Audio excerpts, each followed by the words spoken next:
सबसे बड़ा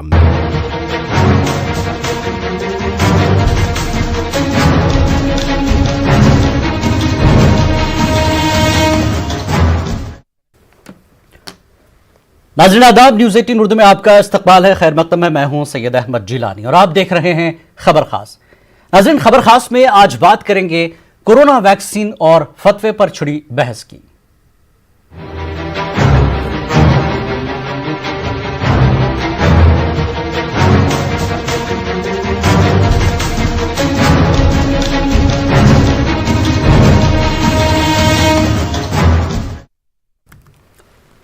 सुअर चर्बी से तैयार करदा कोरोना वैक्सीन इस्तेमाल की जाए या नहीं, मुफ्ती फैसला करेंगे, फिर मुसलमानों को दवा पिलाएंगे।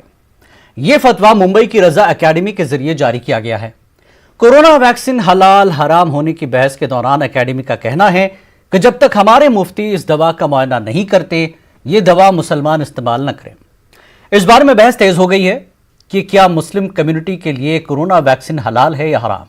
इसको लेकर पूरी दुनिया में मौलाना मुफ्तियों के दरमियान उलझन है कि आया ये दवा हलाल तरीके से बनाई गई है या हराम। इस मुद्दे पर जब हमने रजा एकेडमी से बहस में शामिल होने को कहा तो वो बहस से भाग खड़े हुए। क्या फतवे का शोशा छोड़कर और मुसलमानों में बेचैनी पैदा कर बहस से फरार इख्तियार करना दुरुस्त है? खैर चलिए, इसी सिलसिले में रियासत आंध्र प्रदेश के जिला करनूल से ताल्लुक रखने वाले चंद एक उलमा और दानिशवरों ने कोविड वैक्सीन के इस्तेमाल को दुरुस्त करार दिया है। उन्होंने कहा कि इस्लाम में जिंदगी को अहम तरजीह दी गई है। वहीं मुत्तहदा अरब अमारात के फतवा काउंसिल ने इस्लामी कानून के तहत वैक्सीन के इस्तेमाल पर बढ़ती हुई तशवीश के दरमियान एक वजाहत जारी की। फतवा जारी करते हुए वाज़ेह किया कि इस्लाम में वैक्सीन के इस्तेमाल की इजाज़त है, हालांकि इसमें गैर हलाल अज्जा पाए जाते हैं क्योंकि ये एक रोकथाम करने वाली दवा है और इसका कोई मुतबादिल नहीं है। फतवे में इस बीमारी की इंतहाई मुतादी नौइयत का हवाला दिया गया है। इस बीमारी ने न सिर्फ दुनिया भर के तकरीबन तमाम ममालिक की मईशतों को मुतासिर किया है, बल्कि आलमी सतह पर लाखों जानों को हलाक किया है।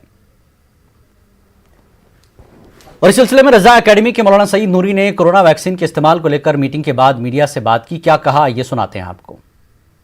हुकूमत हिंद से भी हमारी गुजारिश है कि चाइना ने जो वैक्सीन बनाया है, जिसके ताल्लुक से ये है कि उसमें सूअर के अज्जा इस्तेमाल किए गए हैं, उसको हरगिज़ ना मंगाए।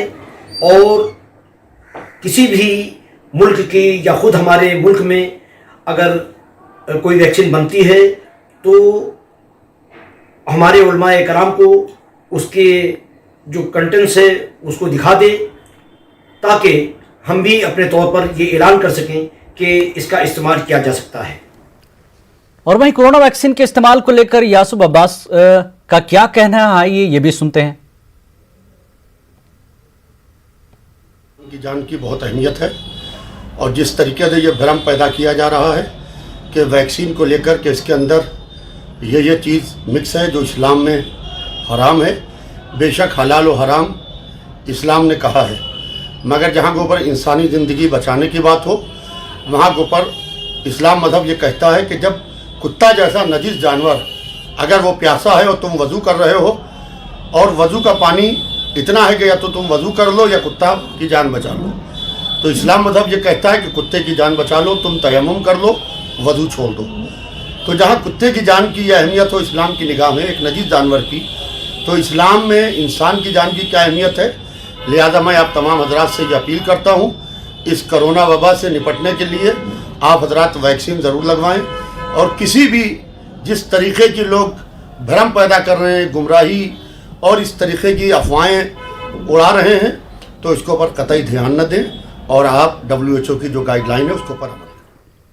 और इस पूरे मामले पर कुछ खास मेहमानों को जोड़ते हैं जो हमारे साथ इस बहस में शामिल होंगे। फिरोज मिठी बोरवाला जो कि सोशल एक्टिविस्ट हैं, समाजी कारकुन हैं, और अहम बात यह है कि डॉक्टर नरेश चावला जो कि वाइस प्रेसिडेंट हैं दिल्ली मेडिकल काउंसिल के, उन्हें भी हम जोड़ लेंगे। आप दोनों का खैर मकदम है। डॉक्टर साहब आपका, फिरोज जी आपका भी। पहले मैं डॉक्टर साहब से पहले इस सवाल ले लूं कि डॉक्टर साहब, एक ऐसी वैक्सीन तैयार हो रही है जो सभी इंसानी जानों के लिए ज़रूरी है, कितनी अहमियत रखती है ऐसे मौके पर यह वैक्सीन? बहुत ज्यादा। पूरी दुनिया में कोहराम फैला हुआ है, कोरोना कोरोना कोरोना। जी। वैक्सीन कई देश बना रहे हैं, कई लोग एक्सपेरिमेंट कर रहे हैं। हमारी देश की साइंटिफिक कम्युनिटी, दूसरे देशों की साइंटिफिक कम्युनिटी बहुत अच्छी कोशिश कर रहे हैं। तो मैं कहूंगा कि जो भी वैक्सीन पहले आवे, जो अच्छी आवे, इफेक्टिव होवे और इकोनॉमिकल होवे और बहुत ही सेफ होवे, इसके ऊपर किसी कंसिडरेशन का कोई महत्व नहीं है। ये तीन चीजें जरूरी हैं और मेरे हिसाब से किसी भी इंसान को इसके खिलाफ बोलने का हक तो बहुत दूर की बात। डॉक्टर साहब, कहीं आपके पास भी क्या कुछ ऐसे लोग हैं इसको कि ये दवा कैसे बनी, किससे बनी, ये बहस कभी हुई, कभी सुना आपने आपकी प्रैक्टिस के दौरान?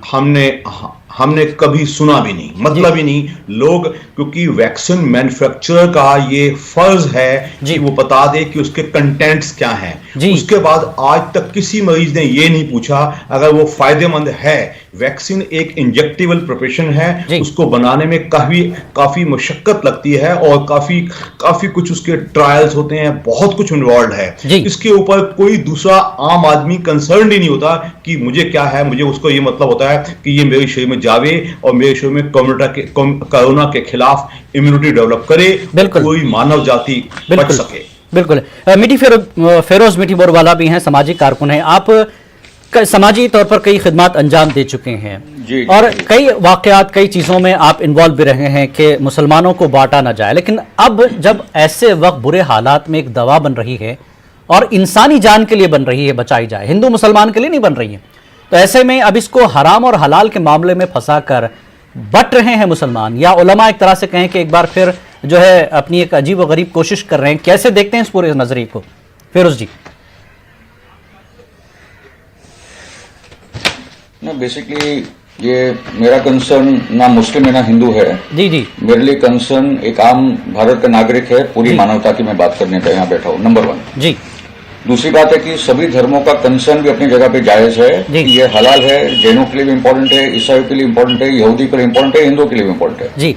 ठीक है, क्योंकि डॉक्टर साहब को मैं विद फुल रिस्पेक्ट बोलना चाहता हूँ कि दुनिया में कोहराम तो मचा है कोविड को लेकर, मगर दुनिया में कोहराम मचा है ये वैक्सीन को लेकर भी। जी। वेस्टर्न वर्ल्ड में 1986 में, क्योंकि वैक्सीन कंपनीज ने लीगल इम्यूनिटी ले ली थी, ये प्रोडक्ट इतना सेफ है कि वैक्सीन कंपनीज बोल रही कि अगर इससे कोई मर गया या कोई मरीज बीमार हो गया जी, तो हम पे तो केस कीजिएगा मत। मतलब फार्मा वैक्सीन कंपनीज जरा भी लीगल लायबिलिटी या जिम्मेदारी लेने के लिए तैयार नहीं है जी। तो ये बना क्या है, नंबर 1 जी। दूसरी बात कि इसके कंटेंट्स, इनके इंग्रेडिएंट्स, इनके एडजुवेंट्स को लेकर दुनिया में बहस है जी। ठीक है। दूसरी बात की 1990 से एक बड़ी मूवमेंट वेस्टर्न वर्ल्ड में चल रही है वैक्सीन के खिलाफ, क्योंकि डॉक्टर्स की ट्रेनिंग नहीं होती, डॉक्टर्स भी अंधभक्त बन जाते हैं, चाहे वो धर्म के अंधभक्त हो या मेडिकल प्रोफेशन के अंधभक्त हो या साइंस के अंधभक्त हो। हमारी जिम्मेदारी है सवाल पूछना, क्योंकि हमारी जिम्मेदारी है कि हर एक व्यक्ति की सिक्योरिटी और सेफ्टी की बात है। वैक्सीन से नुकसान भी होता है, वो चावला जी को मुझे तो पता नहीं कि कैसे पता नहीं है, मगर इंडिया में 10,000 बच्चे वैक्सीन से मर चुके हैं, 6 लाख बच्चों का इससे अलग अलग किस्म की हानिकारक डिजीजेज हुई है। ये फैक्ट्स मेरे पास यहाँ मौजूद है मेरे पास जी। नंबर 1। नंबर 2 मेरा बोलना है कि कोविड को लेकर एक दुनिया में एक प्लान्ड तरीके से इसको लाया गया है। फार्मा कंपनीज, टेक कंपनीज, ये एक अलग किस्म की प्रॉब्लम आज दुनिया में खड़ी हुई है। मैं आपको भारत के कुछ फिगर्स बता दूं। नंबर 1, भारत की पूरी आबादी है 140 करोड़ जी, उसमें मरे अभी तक 1,40,000, मतलब 0.01% लोग मरे। ये कोई पैंडेमिक नाम की चीज है ही नहीं। कोविड से ज्यादा खतरनाक आज भी टीबी है, कोविड से आज भी खतरनाक 3 गुना ज्यादा टीबी से मर रहे लोग, कैंसर से, हार्ट अटैक से सबसे मर रहे, मगर मीडिया वाले को खाली कोरोना कोरोना कोरोना नहीं। लेकिन देखिए, एक दवा पर बहस हो रही है, दवा पर बात हो रही है, और हर दवा के लिए कोई ना कोई मेडिसिन या वैक्सीन आया है। पहली बात नहीं फिरोज साहब, ये जो भी मेडिसिन बनती है या वैक्सीन बनता है तो उसकी ट्रायल भी हो रही है, ऐसा नहीं कि बनाया और मार्केट में डाल दिया। अरे तो मेरा बोलना है कि अगर इतनी सेफ्टी है तो लीगल इम्यूनिटी क्यों ले रहे कंपनियां? जी डॉक्टर साहब, डॉक्टर नरेश अग्रवाल, वो डैमेज हो जाता है, उसकी मेमोरी लॉस जाती है, औरतों की पीरियड्स गई है, ठीक है, लीगल इम्यूनिटी क्यों? डॉक्टर नरेश अग्रवाल इसका जवाब देंगे। नरेश अग्रवाल, डॉक्टर नरेश चावला जी, सॉरी नरेश चावला जी। चलो मैं उन वक्ता की सब बातों को अभी पूरी तरह से जवाब देना पसंद करूंगा। बिल्कुल, he is a social activist. ये सोशल एक्टिविस्ट हैं, सोशल एक्टिविस्ट हैं। मैं एक मेडिको सोशल एक्टिविस्ट भी हूं, और साथ में मैं कुछ बातों को ऐलान कर दूं कि इसमें कोई शक नहीं है कि हर वैक्सीन की सेफ्टी में कहीं ना कहीं शक आ जाता है। जी जी। उसके बाद भी वैक्सीन बनाने का मतलब ही होता है कि वैक्सीन से अगर कुछ साइड इफेक्ट्स आते हैं तो उसको हम ये नहीं कहते वो आने चाहिए, लेकिन वो एक एक्सीडेंटल साइड इफेक्ट्स हो सकते हैं। अदरवाइज आज भी स्मॉल पोक्स आया था, आप जानते हैं, चेचक आया था, आज से 20-25 साल पहले चेचक का नामो निशान समाप्त हो गया, वो वैक्सीन से समाप्त हुआ। उसके बाद ट्यूबरकुलोसिस आया, उसके लिए बीसीजी वैक्सीन आया, उसके बाद मीजल्स खसरा आया, उसके लिए खसरे की वैक्सीन आई। तो खाली एक चीज से कि उसके साइड इफेक्ट हैं तो इसका इस्तेमाल बंद कर दिया जाए, तो ऐसा नहीं है। जहां तक जो वैक्सीन मैन्युफैक्चरर्स हैं उनकी लायबिलिटी हमेशा रहेगी, बट आज की तारीख में हर देश की जो होती है, जो ड्रग वर्किंग एजेंसी होती है, जैसे हमारी डीजीसीए है, ड्रग कंट्रोल, वही बोल रहे कि लायबिलिटी की जिम्मेदारी लीजिए ना। सुनो ना डॉक्टर ले रहा, ना फार्मा कंपनी ले रही, आप झूठ क्यों बोल रहे हैं? Why are you lying to the country? आप झूठ बोल रहे हैं। There is no liability on the by the vaccine manufacturers, that is the reality, that is the reality, there is no legal liability. Channel ये legal liability कैसे आ गया? आप कौन सी बात बोल रहे हैं भाई साहब? फेरोज साहब, आप डॉक्टर साहब को पहले सुन लीजिए पूरा, मतलब एपिडेमिक एक्ट 1892 पहले डॉक्टर साहब को सुन तो लीजिए, इसके तहत आप काम कर रहे हो। चैनल की मर्यादा को दिमाग में रखते हुए let me state my fact. अगर फैक्चुअल बातें करें, जब डॉक्टर है तो फैक्चुअल बातें करें, गुमराह ना करें लोगों को। नहीं पूरी बात तो सुन लीजिए। खड़ा हो चुका है फेरोज साहब, 70% लोग इस देश में वैक्सीन लेने के लिए तैयार नहीं है। फेरोज साहब, आप डॉक्टर साहब को पूरा सुन लीजिए, फिर वो आपको लगता है कहीं उन्होंने गलत कहा तो फिर आप उसको काउंटर कीजिए। जी डॉक्टर साहब। Okay. Let me again repeat it. Let me inform my elder brother that this is a scientific word. इसमें हमें हर चीज साइंटिफिक लेनी चाहिए। इफ्स एंड बट्स हमेशा रहते हैं। अगर हम किसी दूसरे की बात मानते तो चेचक की वैक्सीन भी ना आती, टीबी की भी ना आती, मम्स की भी ना आती, मिजल्स की भी ना आती, पोलियो जो खत्म हो गया उसकी भी ना आती। तो एक चीज की हल्की बुराई को देख के उसको काउंटर नहीं किया जा सकता। यह सच है कि जितनी भी कोरोना की वैक्सीन के खिलाफ भी मैं अभी तक हमने ये नहीं कहा कोरोना की वैक्सीन अच्छी है, हमने इतने कहा कि vaccine means fighting a disease by कि उसके शरीर में कुछ ऐसी चीज डाली जाए जिससे उसको उसमें लड़ने की क्षमता पैदा हो जाए और लड़ पाए। ये एक कंफर्म फैक्ट है जिसको कोई इंसान काउंटर नहीं कर सकता। जहां तक कोरोना की बात आई है, इसमें कोई शक नहीं है कि कोरोना की बातचीत में दोबारा बता दूं कि नॉर्मली वैक्सीन पैदा करने में या एक उसको बनाने में कम से कम 3-4 साल लगते थे, लेकिन चूंकि ये पिछले 1 साल में इतनी बड़े कहर के रूप में आया है और इतने ज्यादा कि पिछले 1 साल से पूरी दुनिया जुटी हुई है, और इसमें कोई शक भी नहीं है कि हम भी इस चीज की चिंता व्यक्त करते रहते हैं कि पहले एनिमल ट्रायल्स होने चाहिए, फिर फेज 1, 2, 3 ट्रायल्स होने चाहिए, और लग रहा है सब कुछ कहीं होड़ में थोड़ा कम भी हो पा रहा है। इस बात को मैं कुछ हद तक मानूंगा, लेकिन मैं इस बात को कतई नहीं मानूंगा कि इसकी जरूरत नहीं है। मैं बता दूं, let me inform my other speaker that Spanish flu 1910 में आया था और 10 करोड़ लोग मर गए थे, प्रैक्टिकली 1/4 ऑफ होल पॉपुलेशन। अब हम 780 करोड़ हैं। इसमें कोई शक नहीं है कि पूरी दुनिया में अभी तक 1.25 लोग मर चुके हैं और इंडिया अलोन में 1.6 लोग मर चुके हैं। बट इसके लिए हम बधाई देंगे जो हमारी साइंटिफिक कम्युनिटी को, प्लस हमारी अच्छी डॉक्टरी को, और प्लस हमारी जागरूक जनता को। ठीक है डॉक्टर साहब, इस सिलसिले में आपसे आगे बहस रहेगी। एक और हमारे साथ जो है साहब जुड़ रहे हैं, शोएब जामई साहब हैं, उनको भी जोड़ लेते हैं। शोएब जामई, आप काफी देर से जुड़े हैं। बहस यही हो रही है कि अब कोरोना को लेकर मुसलमानों में एक तरह से बांटा जा रहा है कि साहब ये कोरोना की दवा हलाल है या हराम। एक नई बहस छुड़ गई है, फतवा भी शुरू हो गया है। एक ऐसे वक्त जब इंसानी जान को खतरा है, एक दवा इमरजेंसी के तौर पर कम वक्त में तैयार कर लोगों को दी जानी है, तो इस बहस को कितना सही मानते हैं आप?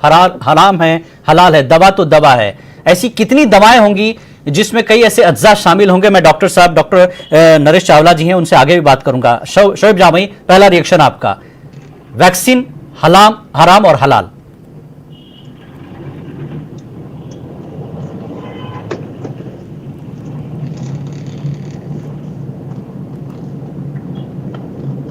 हेलो हेलो, लगता मेरी आवाज वहां नहीं पहुंच पा रही है। फिरोज साहब, आपने कहा कि हाँ जुड़ गए हैं, शोएब जामई जुड़ गए हैं। शोएब जामई, वैक्सीन पर अब बहस चल रही है कि हराम या हलाल, मुसलमान इस्तेमाल करें न करें, करे तो क्या करें मुसलमान? जी देखिए, मेरा ये मानना है कि बहुत सारे उलमा इकराम को थोड़ा सा मिस इंटरप्रिटेशन करने की आदत हो जाती है और उसी का ये नतीजा है कि रजा एकेडमी नाम की किसी संस्था ने कुछ फतवा टाइप का जारी किया है, जबकि मैं उसको फतवा नहीं मानता हूं, बल्कि वो एक स्टेटमेंट है। लेकिन इसमें यहां से मुझे जहालत ज्यादा नजर आती है। मैं एक पेशे से खुद भी कैंसर रिसर्चर हूं, दिन भर साइंस के ये चर्चाएं होती है और मैं लैब में ही मौजूद रहता हूं। बहुत सारे उलमा इकराम से मिलना होता है, मुफ्ती इकराम से भी मैं मुलाकातें होती रहती है। तो जहां तक मैं समझ पाया हूं इस बात को, बात दरअसल ये है कि जो वैक्सीन आ रही है वो फाइजर की वैक्सीन है और इसको बायोएनटेक एक जर्मन कंपनी है जिसके 2 ओनर हैं और दोनों ही मुसलमान हैं, टर्किश ओरिजिन के, जिन्होंने डेवलप किया ये वैक्सीन जो है आ रही है। लेकिन ये वैक्सीन हराम नहीं है, वैक्सीन के अंदर कोई पोर्क ड्रिवन चीजें नहीं है, बल्कि वैक्सीन को प्रिजर्व करने के लिए, यानी उसको बचाने के लिए,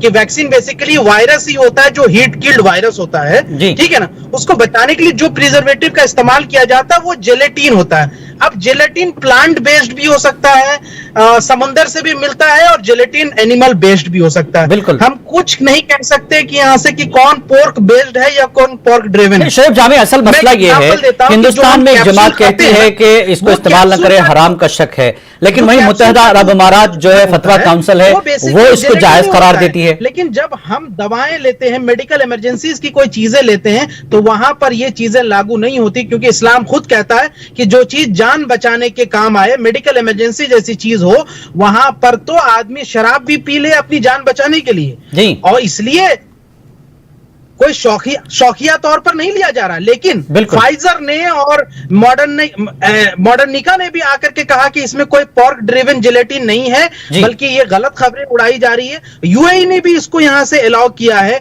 इवन कि जामिया अजहर और दारुल उलूम देवबंद की तरफ से भी हमने कोई ऐसा रिएक्शन नहीं देखा कि कोई फतवा जारी सपोर्ट कर रहे हैं। तो जामिया अजहर के मौलाना, मिस्र के जामिया अजहर के उलमा भी जो है फतवा काउंसिल जो यूएई का है उसको सपोर्ट कर रहे हैं, उस फतवे को जी।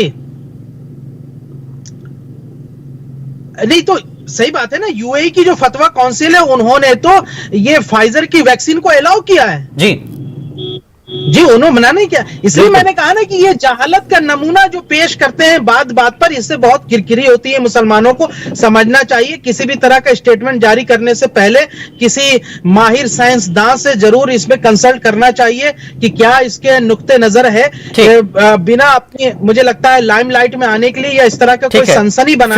फिरोज मिठीपुर वाला, फिरोज साहब, यूएई की फतवा काउंसिल एक बात कहती है, रजा एकेडमी एक कहती है, दीगर उलमा एक कहते हैं। बहस यहां पर यह है कि ये दवा इंसानों के वक्त की जरूरत है, क्या किया जाए? देना नहीं है।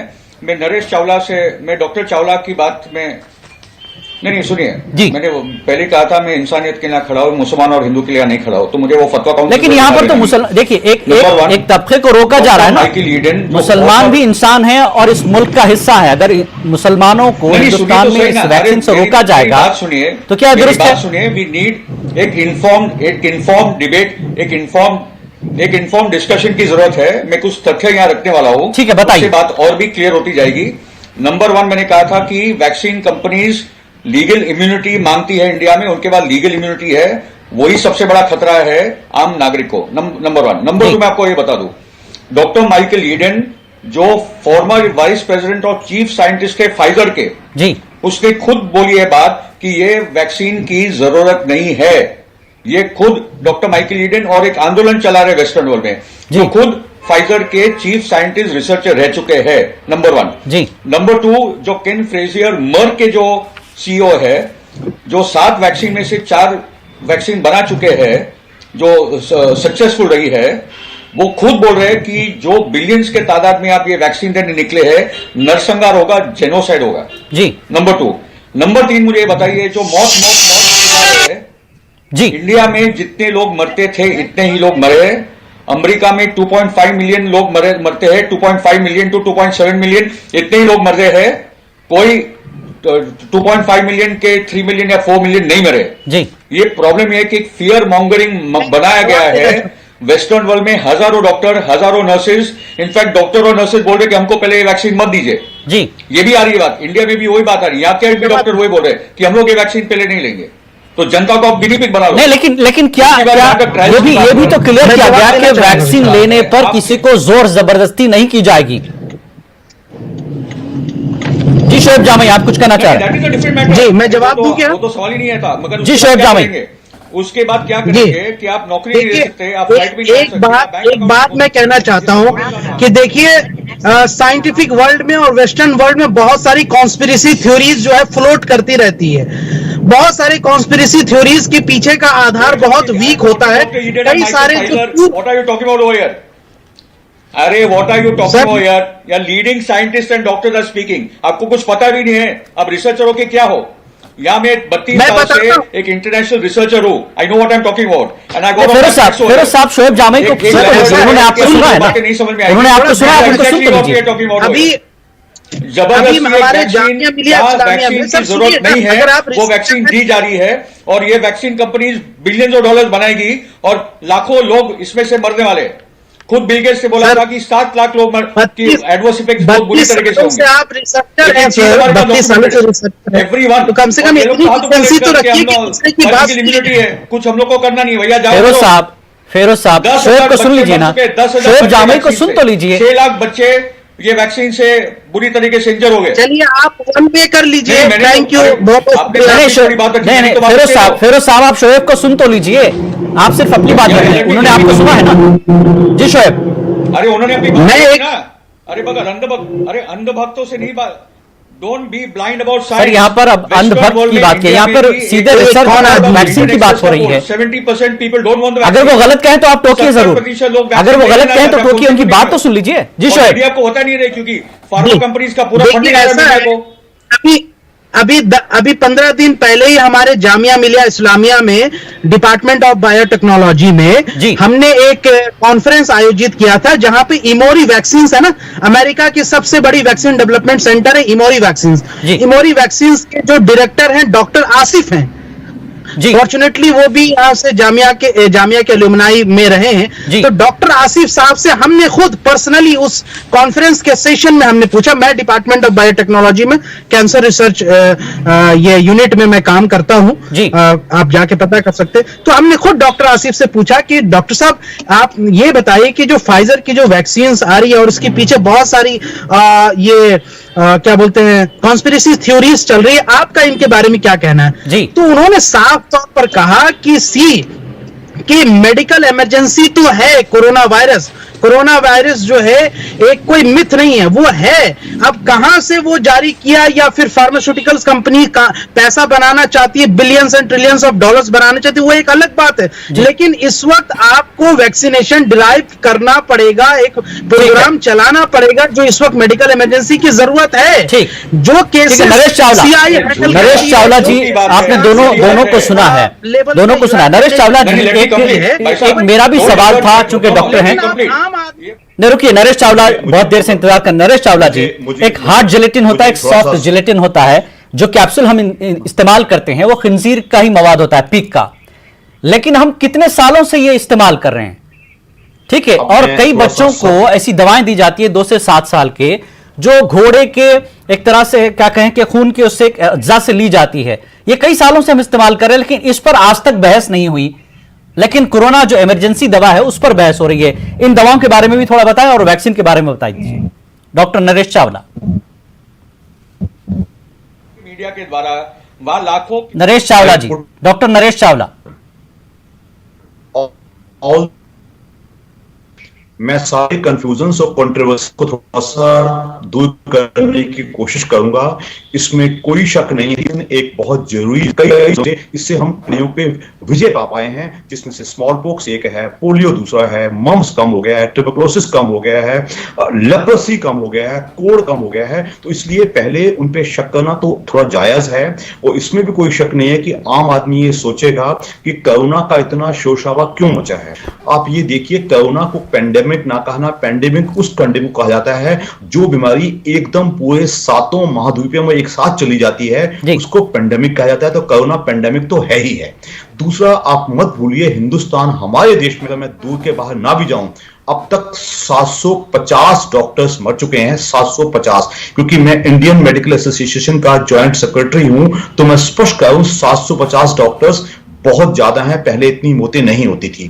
तो जो ये डिस्प्रोपोर्शनल मौतें हैं, हालांकि ये शक है, इसमें कोई शक नहीं कि इंडिया में अभी तक 1.6 लोग बस 1.6 लाख मर रहे हैं, जो कि बहुत चाइना की दर्दनाक जरूर है, बहुत ज्यादा नहीं कहा जाएगा। लेकिन एट द सेम टाइम जिस एक ही पैटर्न में हो रही हैं, और लोगों ने लॉकडाउन हुए हैं, लॉकडाउन आज तक पहले हिंदुस्तान में कभी नहीं हुआ था जी। लोगों ने प्रिकॉशंस बहुत रखी हैं, लोगों ने मास्क पहने हैं, लोग घरों में रुके हैं, लोगों ने हाथ सैनिटाइज किए हैं। तो इस बचाव से हम काफी बच गए हैं। तो हमें अपना इस वक्त एक तरह की इमरजेंसी है, और इमरजेंसी में ऐसे माहौल में जब पूरी दुनिया में एक कोरोना का एक कहर जारी है, ऐसे में इंसानी जान बचाई जाए, लोगों को गुमराह न किया जाए। हां, अगर कोई सरकार आपको जबरदस्ती नहीं करेगी कि आप लीजिए, लेकिन आप पर भी जिम्मेदारी है कि आप दूसरों की जानों का भी ख्याल रखें। तो फतवा क्या कहता है वो उनका मशवरा है। इसलिए जो दवा है उसमें कई मुसलमान साइंटिस्ट काम कर रहे हैं। यूएई का फतवा है कि लिया जा सकता है, जामिया अजहर उसका जो है उसकी तायीद कर रहा है, और हिंदुस्तान के कुछ ऐसे दीगर उलमा हैं जो इंसानी जान को अहमियत देते हुए इस तरह की वैक्सीन का इस्तेमाल करने को जायज करार दे रहे हैं। तो बहुत बहुत शुक्रिया आप तीनों मेहमानों का इस डिबेट में हाजिर होने के लिए। खबर खास में फिलहाल इतना ही। आदाब।